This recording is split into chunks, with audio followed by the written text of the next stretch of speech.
Welcome back to another episode of the Nuclear Investing Podcast. I'm your host, Brennan Moore. If you haven't listened to the last episode, you have to go back and listen to it. This is part 2. We had Andrew and Nick and Regis in the studio, and the conversation was so good and went so long that we ended up splitting this into 2 parts. So the first episode was about what happened in 2025 and hitting all the highlights of this year. In this episode, we cover what lies ahead in 2026 and have some fun projections. So a lot of dense material here, lots of incredible resources and takeaways, and I hope you enjoy the episode today. Okay, we are back, ready to jump into 2026. Let's start out with uranium prices. Lightning round here. Where do we expect uranium prices to end 2026? We'll start now. They've been hovering around $75 a pound and seen some fluctuations in that market.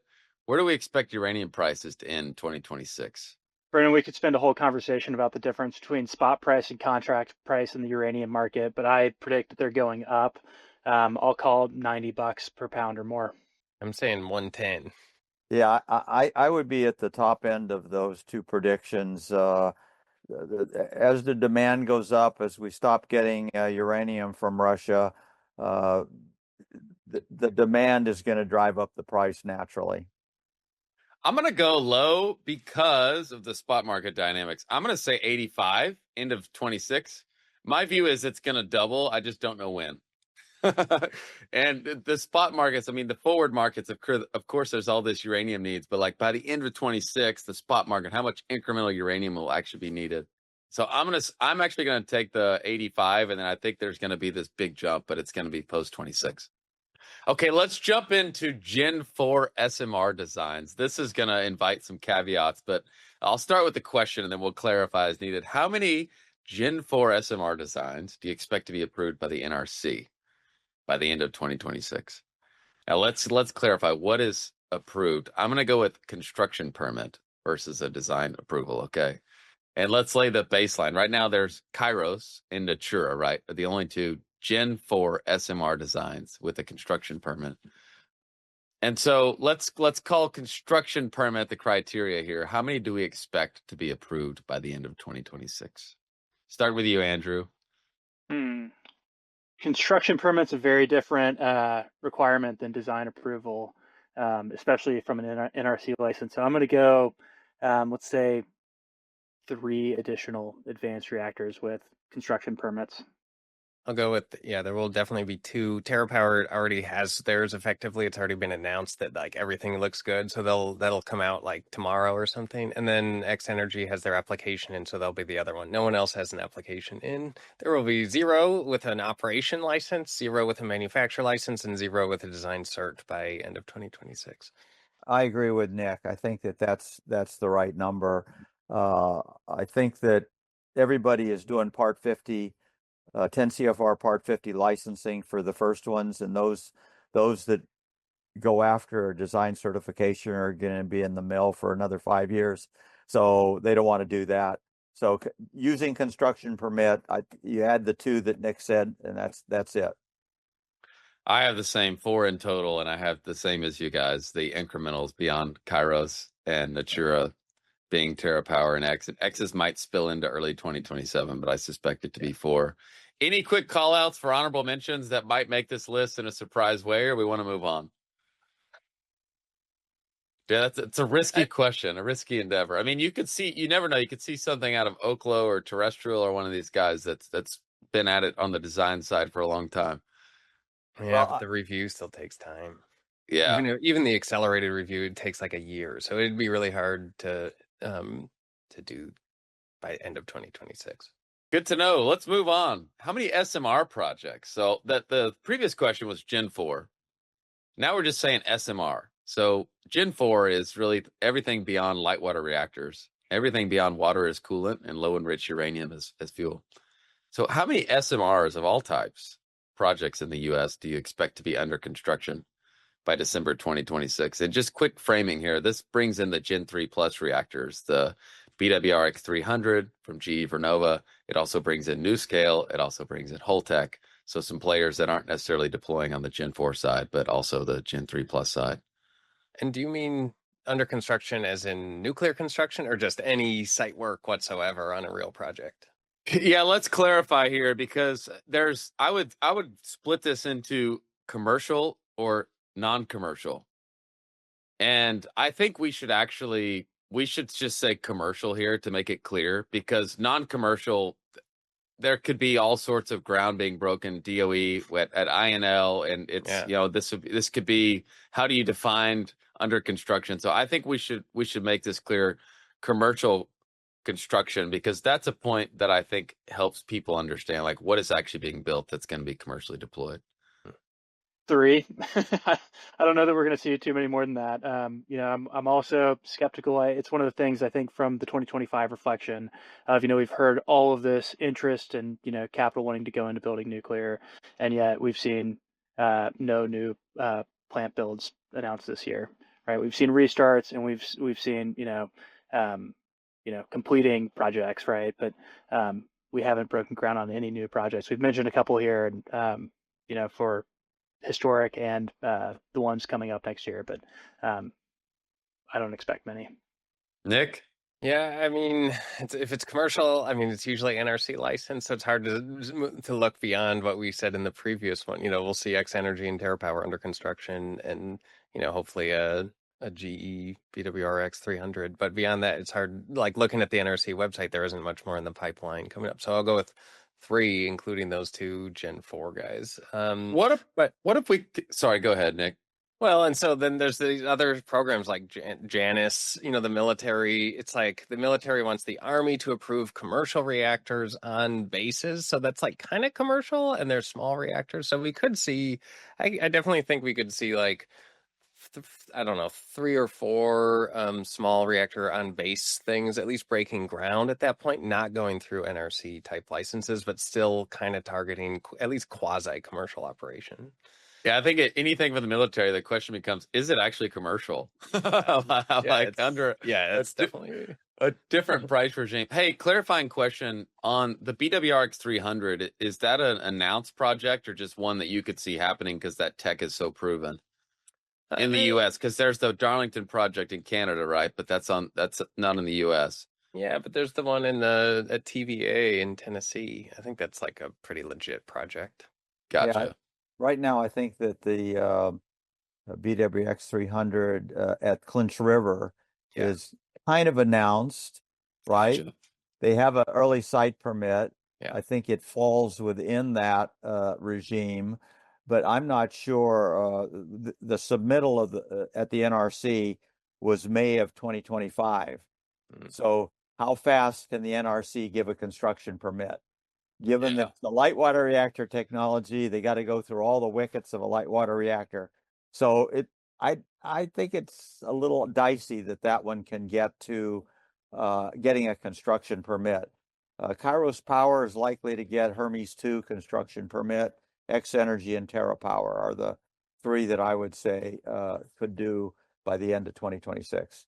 Yeah, exactly. We can consider Hermes 2 a commercial project because initially it was a demonstration, right? And then they recently announced that they're going to actually use that one for the first commercial deployment towards their Google project, right? That's correct.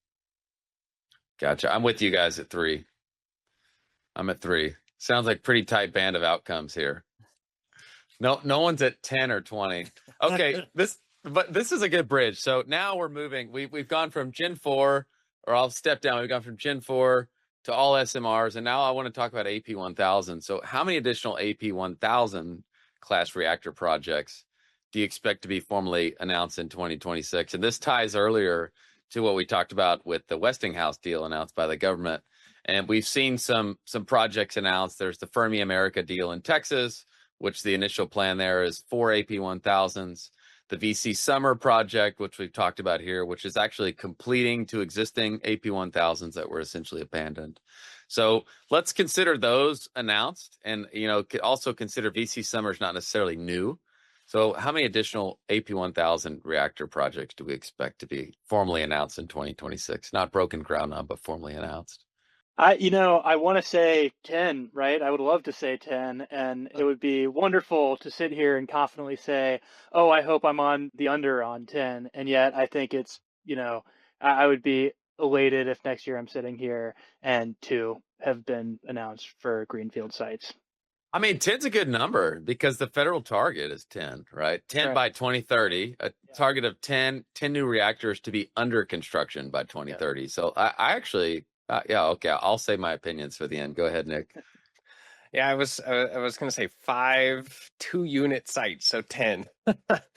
Yeah. I'm really excited to see, like, there's this big shift from like the advanced reactor thorium like hype, and now people are saying like, well, while we're at it, let's just build the ones that we know can be licensed, Yeah. we know they work well. Let's just get those out the door while we're kind of finishing up the work on these other ones. So I'm excited, and that big the deal we talked about earlier really shows that there's seriousness behind that. So yeah, I'm going with 5 2-unit sites announced.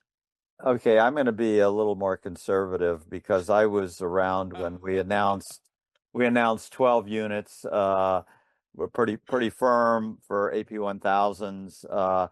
And announcements are different than actually starting something. So I would say, given that we want to finish VC summer, which I think will start, given that Fermi might have something, I would say if we had one other 2-unit project, we should declare victory, because having 3 simultaneous 2-unit projects going on is going to stretch the capacity, I believe, of the United States to deliver on large plants at this point in time. Yeah. It will build up with time, but I think the construction management, the supply chain, Westinghouse ability to project manage more than 6 units, going on simultaneously is probably about it. So that's my prediction. I like the pairs, Nick. I think it's worth noting that the pairs make a lot of sense. So a multiple of 2. I have 3 pairs. So you're at 5 pairs, total of 10. I'm at 3 pairs, total of 6. And we'll see. I mean, hopefully more, but you guys bring up very practical constraints. I'd like to just real quickly, Nick and Regis, get top of mind. Is there a state that pops to mind, or a few states that pop to mind that would be top tier candidates for that? Because like the Fermi America deal, okay, they got resources. It wasn't just they just picked Texas. There was targeted resources and land. Yeah. Are there states that you think, okay, we might see them happen here? Yeah, New York, like upstate New York is another good candidate, just from like the strike prices they were hitting with like wind turbines are like well within what an AP1000 project could deliver, very likely. So I think there's like a lot of potential in like upstate New York. But yeah, Texas is also high on my list just because Texas loves nuclear, except nuclear waste, but they love nuclear and they want to like push it out. And so, I mean, I think those are kind of the 2 that come to mind. I'm voting for regionally southeast, and the reason for that is regulated utilities. If you go on unregulated utility market, then price is everything, and you're not going to get delivery contracts for a price that can, let's say, match the fossil alternatives, natural gas, whatever. So. But when you get down into the regulated utility region of the Southeast, I think, so all the states in that region, I think, and add Texas in there, that's where I'd vote for. Regis, real quick, do you think the TVA deal with Intra One, which is NuScale's, the deployment of NuScale's technology, precludes Tennessee from being a candidate for the AP1000 deployment, or would Tennessee be a top candidate? I think Tennessee is a good candidate, actually, particularly since they're quasi-government. They can be influenced by the administration, give them a little extra push, give them a little extra, give them some of the billions promised. So I think they're a good candidate. Yeah, it makes a lot of sense. I guess the part of the challenge there is just proximity of the power needs, right? Okay, yeah, that's a great one. That one's going to be interesting. Certainly going to be interesting. Let's move on to the DOE pilot program. We talked about it earlier, this July 4th deadline, lots of debate around it. And it is what it is. At the end of the day, it's an accelerant. And we're all grateful that the government is helping to accelerate deployment. So let's all agree on a number.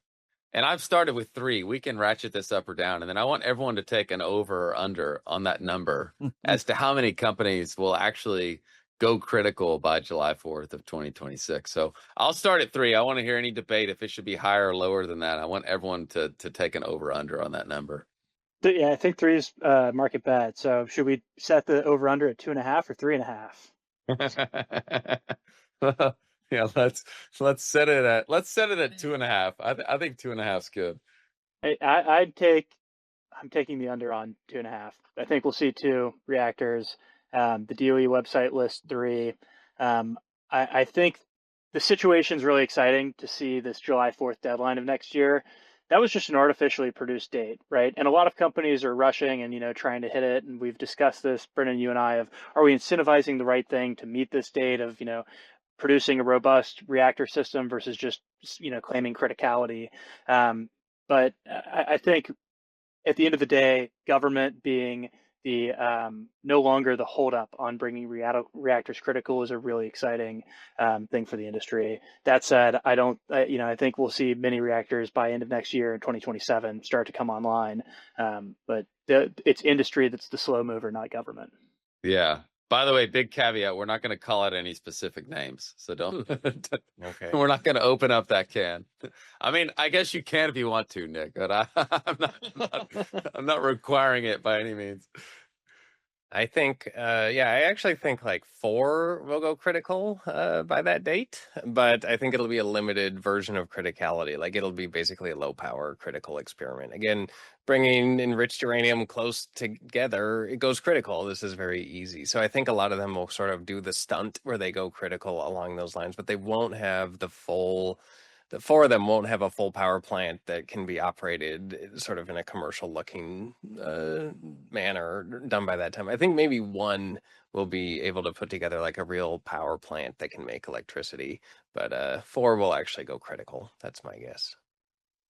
Nick, does Valor's recent go critical announcement count? That hasn't been clear to me. No, I mean, I would say like no way. Like they got fuel from that already existed. They got old legacy fuel from old, DOE programs back in the day. They brought it to a pre-existing DOE facility that had brought the same type of fuel critical for Kairos back in April. The facility had all the instrumentation, all the shielding, all the safety stuff built in. They used the Los Alamos staff to operate the facility. So like, I mean, what did they do? They brought a slightly machined centerpiece, like machined graphite, and they dropped some fuel that they had been able to acquire into it. So they can say they can say whatever they want. But I don't really think that's like really they didn't build a reactor that went critical, and they certainly didn't supply fuel for it. And they didn't, and they even used nuclear engineering services from Los Alamos. So like, they didn't even do all the nuclear engineering for that project. So like, no, it doesn't count. But it does show that they have great connections, and they can get stuff done like by pulling strings. They got priority access to a very fancy facility. And so if they can keep that kind of thing up, sure. I mean, they could probably assemble a core of that inherited fuel and go critical. They won't. They probably can't do it. Well, who knows what the supply of fuel is these days? Yeah, it's very esoteric. That's a great take and good clarity on that. Regis, your take? My take under the 3. Under. Yep. And I think that Nick was right on. I think that the intent of the program was to have your core with your kind of fuel that you design, both the core, the fuel, and whatever vessel it's in, go critical. And I think that getting through all the hoops of licensing and manufacturing and assembly and testing before you go critical would preclude more than about 2. It'd be a successful program if two went critical in my mind. I should comment, the DOE's mandate from the executive order in May used the phrase of a qualified test reactor and defining a qualified test reactor as achieving criticality. So kind of the stunt of, hey, look, we brought some fuel rods together and saw criticality does not meet that qualified test reactor requirement. Yeah. Which is good. They forced some definition, because my response was going to be on a classic, it depends on how you define it, because I actually think it's going to be under the actual, as we defined it here, the actual definition will be under. And I think the stated publicly announced outcome will be over. Yeah. Because, and the reason for that is so much funding, especially on these earlier stage companies, is contingent upon them reaching this criticality. You'll see in half of their decks, if not all of their decks, it says we're going to be the first. And a lot of them are pitching to investors like, we're on path to be the first startup to go critical. And it's like, okay. And a lot of investors just don't know this. They're talking to this company and it's like, that's great. Yeah. And I've even heard a founder say, when we go critical for the first time, and we're the first startup ever to do that, our valuation is going to be 10x what it is today. Like, that's going to open up this market. And it's That's like, hey guys, absurd. these are test reactors. And Yeah. so like, I want to open up just a slight window for follow-up on that, because I think it's worth talking about. And I suspect several of these, and let's call them fringier companies, fringier just from the proving out the technology earlier stage, like not even really remotely close to commercial deployment, are so reliant upon this for their next round of funding that they're going to find a way to meet some definition of criticality. So yeah, curious to get any quick follow-ups there, and then we'll move on to the next one.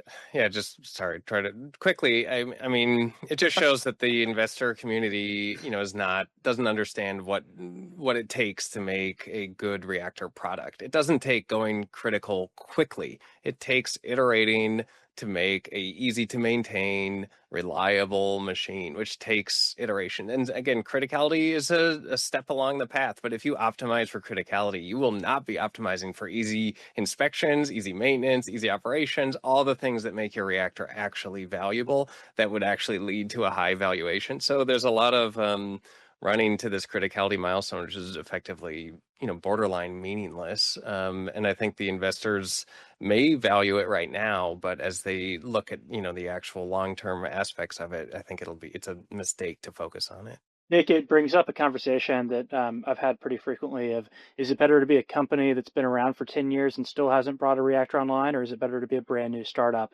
that's moving quickly to bring a reactor online? And I think the point is, the conclusion is that you're building something, right? And that you're moving through the phases of development. And if you can do that quickly, power to you. But if you've spent a lot of time in the space developing, we haven't had the same regulatory environment that we have now.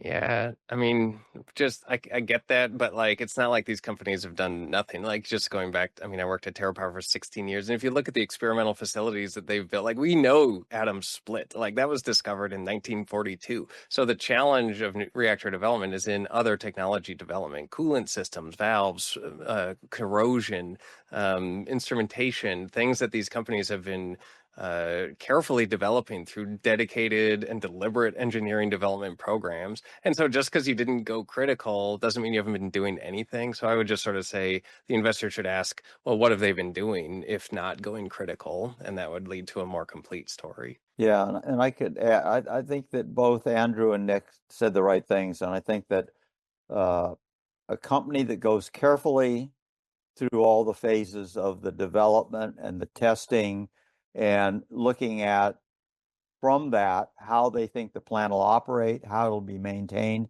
Those, in a sense, have to be developed almost in parallel and so that there's some confidence once they get a product they're building to produce electrons on the grid, that it'll be a successful project. So I would say that investors should be looking more toward those companies rather than ones that announce they went critical in 1 year.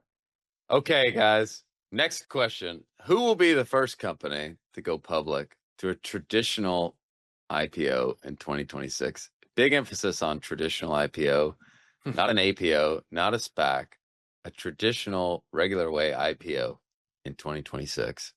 SpaceX. We're talking nuclear. I don't know that I have a good sense for. I think I go back to my comment of that the most successful companies, most promising technologies are having success in private markets. And there's not the need for go public. And especially for getting through these first of a kind waves, these are going to be hugely equity financed. And so the need to go public to access institutional credit markets doesn't make sense for these companies out the gate in 2026 or even in the next 5 years. So you can access high quality equity financing in private markets to build out your first of a kind technology. And as you start to develop that and start to roll out, start to get commercial licensing and build and deploy these technologies, that's when it makes a lot more sense to go public. Happy to be proven wrong there. I think that we will see a couple of companies decide after reactors go critical to say, hey, look, here's our marketing opportunity. Here's how we, prove that our test reactor worked, and then we're going to pull the switch and go public on the New York Stock Exchange and have a marketing event as an IPO. I certainly can imagine that could occur. I don't necessarily have a guess for which company is going to pull that switch. That seems to be more of a marketing decision than a capital markets thought process. That was a well-considered answer. I just total shotgun guess. I'm thinking X Energy.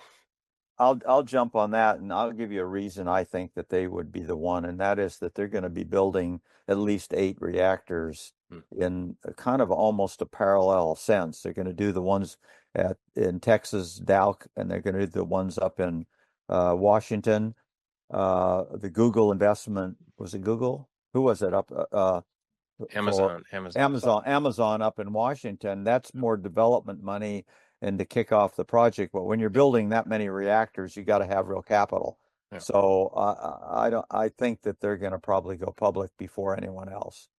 Yeah, I agree. I suspect mine as well. X Energy. They just raised another $700 million for the whispers in the investment community were last round before going public, and the quantum of capital in front of them for the build out. They have one of the most strategic and exciting partnerships, and with that comes also one of the most immediate near-term capital deployment needs on the CapEx side. So I expect it to be X. They previously had a SPAC deal they were going to do that was terminated, and so I suspect that they'll, instead of electing to go the SPAC route, which our next question is related to, they will go through a traditional IPO. So that's my take. So we have 3 X Energies and 1, I don't know, and the big guys can and should just stay private. I mean, there's certainly benefits to a lot of these guys were pointing to Oklo. And Andrew, I'll come back to this in a sec because I want to talk about the public market dynamics because you and I have seen and have talked a lot about it, and it's worth hitting on. A lot of guys 2-3 months ago were just pointing to Oklo and saying, like, wait, they're at this stage, we're at this stage, and as relative to them, whether the stage was further along than them or not as far along with them, like we're either a fraction of their value or a multiple of their value. And either one of those was a favorable outcome relative to what private markets were saying the valuation is. And now I would say the market's shifted quite a bit. I'll come back to this in a sec. And so I don't want to get too far along on it, but I think now that the private markets, Andrew, to your point, have remained robust for those that have deployable technology. And those who are still in the R&D and the demonstration mode and maybe have, let's call it even more deep tech ideas, have had a harder time raising capital. Okay, great. So the next one, I want to talk about SPACs. Hot topic. It was a hot topic during COVID and it went away. And now it's come back, mostly in the nuclear space. And, in a lot of ways, this is just get public as soon as we can. There's certainly dilutive effects. I mean, I don't know the exact number, but call it 20 to 30% dilution that, I've historically joked that the biggest winners in SPAC deals are the lawyers and the bankers and the sponsors. And then, the company's more or less stuck. Not stuck in the sense of if it's a good business that's going to grow, but there is a lot of incentives that go to people that aren't necessarily stuck and locked up in the business for a long time. So personally, I'm not historically a big fan of this transaction structure. Andrew, you brought it up earlier that it's been a mechanism for certain businesses to get public. And I also don't think it's been a great outcome for a lot of investors, especially the behavior of the market in the last few months. So I want to talk about SPACs, framing it there. How many nuclear-related SPACs do you expect to see announced in 2026?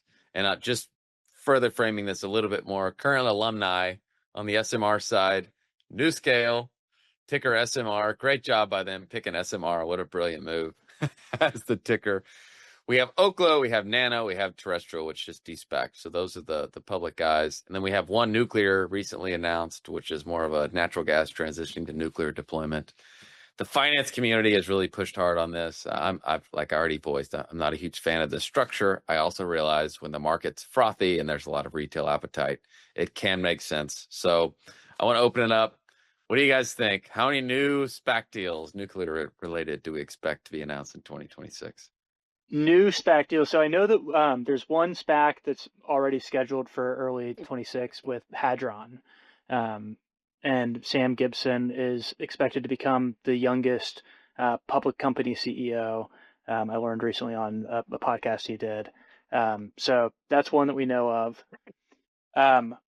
It's hard to count. I liked Ryan Pickering's comment that he's been collecting new reactor developer startups like Pokemon cards, and that there's an opportunity for all of these companies, to find a blank check company to de-SPAC. Brennan, brief comment, as I've been fundraising for companies in the space, one of the really interesting pieces of feedback I'll get when talking to LPs is, hey, I don't necessarily want to invest in the private deal, but if you have a SPAC opportunity for any of these guys, give me a call. And that's always been, to your point of it's the underwriters who are making the money. That's been some feedback I've gotten from family offices and LPs who don't necessarily want to make long bets in the space, but would like to make some money with the froth. Yeah, or maybe they want to get in the pipe alongside the SPAC, because that's the other thing. The guys that have raised $500 million or more haven't done it via SPACs, and most of it hasn't been done in the public market. So, yeah, that's the other interesting dynamic is the SPAC deals you're usually only raising a couple $100 million of capital, which in the grand scheme of all things advanced nuclear, it's not a whole lot of money when you're looking at deploying billions of dollars. So, anyways, Nick. Yeah, I think it's like 10 or 15. I mean, same thing. Like we see new nuclear companies every week, about 2 a week. It's a really good way to get rich without having much behind you. And so I think more and more people are seeing that, and more people get excited about it. And I think they're going to jump in and do it. I think we can handle about probably 10 or 15 more before the market sort of becomes skeptical again. That's yeah. Yeah, I don't really have anything to add in this area. I think it's a crapshoot, who wants to throw their money at something and hope for a winner.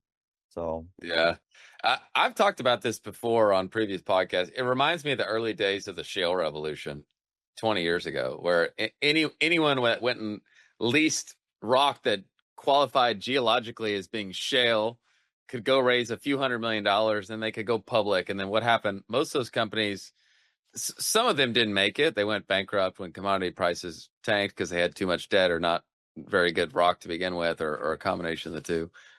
And then a lot of them just ended up swallowing other companies. And then now Exxon has swallowed the result of several of those companies swallowing each other, and, Chevron and the big guys. So I see, Nick, we have Ray. We have a guest joining us here. I was hoping we would get this moment. She has hiccups. She's awake. Oh, wow. I don't know if you can pick them up, but there she is.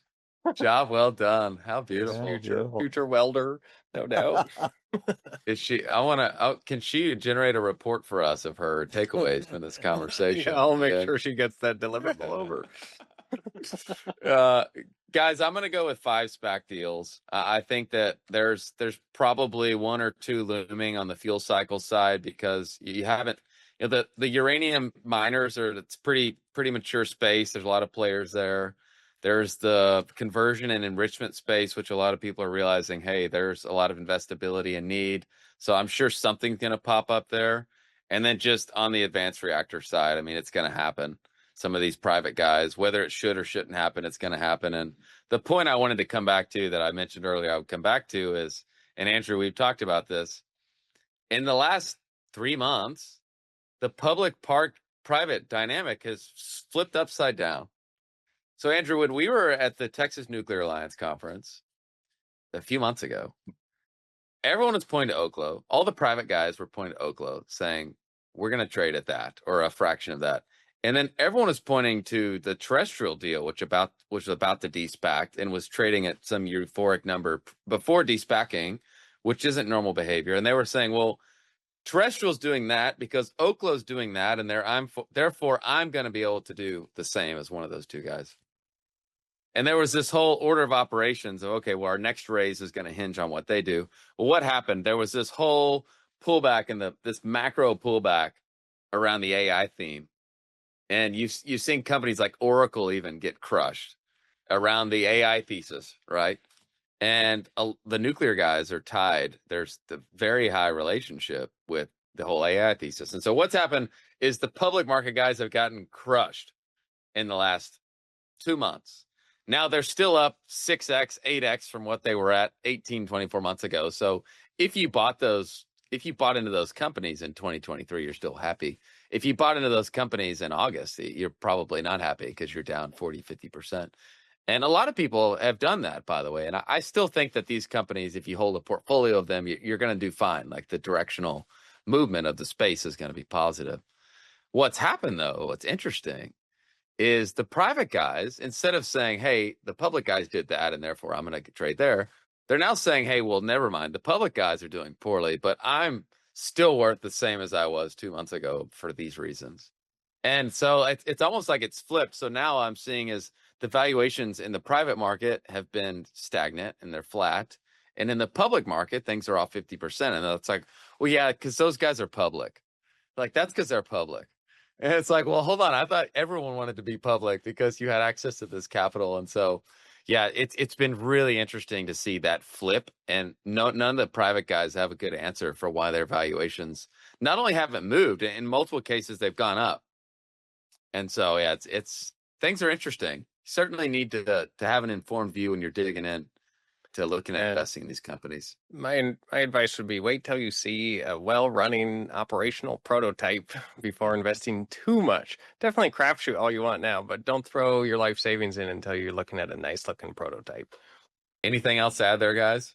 I have a comment on the private markets prediction for 2026. Brennan, kind of piggybacking on what you're saying about the mining enrichment conversion space, that, I think we'll see a lot of activity pick up, especially new entrants to the market, potentially see seed rounds and, Series A's for new players who are trying to innovate in that space, recognizing the critical need for these supply chains. I mean, I'm seeing a lot of deal flow around rare earth materials, and that's a piece of it. But I think specifically in the nuclear value chain, we'll start to see companies raise a lot of capital around building that specifically domestic supply. Yeah, that space is. I look forward. One of my personal goals is really digging in on the whole fuel cycle space and the opportunities there in 2026, because I feel like early on I spent so much time trying to understand the reactor technology, and the fuel cycle is the thing that everyone needs. So if nuclear is picks and shovels to the data center, then what are the picks and shovels to nuclear? And I think that's where the market's heading. exactly. Okay, I'm going to ask a fun one, and this one's intentionally ambiguous. What is one optimistic surprise you believe is genuinely possible for the nuclear industry in 2026? I guess I'll go back to where I started with, the exciting deal of 2025 or announcement of 2025 of NRC reform. I think I will be, I'm hoping to be happily surprised with the outcome of that regulation reform, that we'll move to a more statistical based, proof is on the deliverable from the company and not so much on a prescriptive, here's all our set of rules and requirements that you have to check the boxes on. Prove your reactor is safe and effective in a robust manner, and we will consider a commercial license for you. So I'm optimistic about the reform at the NRC. Yes, let's see. One thing that I always thought would be nice that I think could happen is like the South Koreans could come over and partner with us and our construction teams to deliver the next 10 AP1000s. And just like even the first 5, just if we could pick up a little bit of knowledge and lessons learned from the South Koreans who are so good at delivering serialized big nuclear construction mega projects, I think it would be really valuable to sort of partner with them like the UAE did and like relearn what we've forgotten in terms of delivering large construction projects. So, and there's sort of a beauty beauty to it because we originally sort of taught the South Koreans how, combustion engineering basically was sold effectively to South Korea, and that gave them this baseline which they've maintained and built on and optimized. And so now to have that knowledge kind of come back to where it originally came from and sort of reteach us would be like a really nice and interesting way to see to improve our ability to deliver nuclear construction projects. Regis, you've told me before you've about 100 trips to Korea in your life. Can you give us a little bit of context on the relationship between the APR 1400 and the AP 1000, and just give us a couple minutes of history of your experience there, commenting on what Nick just said? I don't think there's a lot of relationship between the two. The technology that was transferred to the Koreans from combustion engineering was one of the early advanced light water reactors, System 80 Plus, and they pretty much copied the reactor and all the systems that support the reactor. Basically, the containment changed to be what they typically build, but everything else was pretty much System 80 Plus. When Westinghouse, which was developing their advanced light water reactor simultaneously, they went to the passive safety systems instead of the active, and evolved out of that AP 600 and then eventually AP 1000. So there isn't not a lot of relationship in terms of the design. I would like to comment, though, the reason I believe the Koreans are successful is the industry is pretty monolithic, with KEPCO and its nuclear subsidiary driving the rest of the industry. So they have a couple of constructors they use. They have one heavy equipment supplier. They have one fuel manufacturer. So that monolithic structure allows them to implement projects on a very repetitive basis with a lot of incentives to do it right, do it quickly. Trying to bring that model into the United States would be the difficulty. Those constructors, as an example, would be competing with Bechtel, with Fluor, and any others, and I think that probably won't fly very well. So yeah, to be clear, I mean, like the construction management people would come in, and certainly the designs are different, but like use American construction teams, but have the Korean folks point out what has worked well, like what are the key things, what are the key aspects of a mega project that make it successful. And so finding a way to like build project alignment for success in the actual American industry would be something that I think is worth spending a lot of time like thinking about and working towards one way or the other. But yeah, I don't think displacing American manufacturing jobs would go well. So I agree there. But I think that my point being is that the structure of the organizations is different. Take Bechtel, which is the probably preeminent constructor, EPC contractor. It's privately owned, basically, right?